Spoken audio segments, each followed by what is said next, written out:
see asi on küll nagu totaalselt pekki keeratud.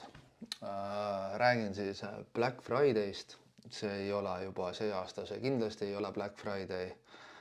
On juba mustad nädalad, mustad mitmed nädalad, mustad kuud. Raidol vist ongi juba, terve november, must, must müük, superpakkumised.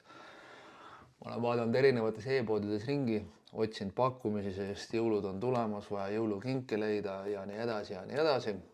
Ja ausalt öeldes ma ei ole nagu konkreetselt mitte midagi nagu leidnud sellist, mis nagu tõesti nagu oleks et see on tõesti nagu soodsam, et tõesti, ma ei ole nagu mitte midagi leidnud.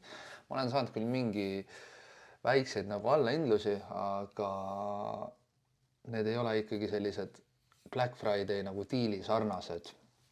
Et äkki on sul mõni sihuke vägev kogemus jutt ka Black Friday kohta, et kas oled see aasta midagi leidnud või mis arvad, kas on veits nagu sinu arust ka see asi siis konkreetselt tuksi ära keeratud ja see enam ei tundu nagu erilise kampaaniana.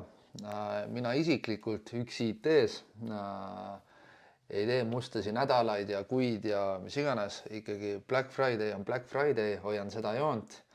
Ja kui sa oled arvutit otsimas, siis nüüd kannata veel, sest kohe-kohe on nii-öelda päris Black Friday on tulemas ja üks IT-s tulevad vägevad pakkumised.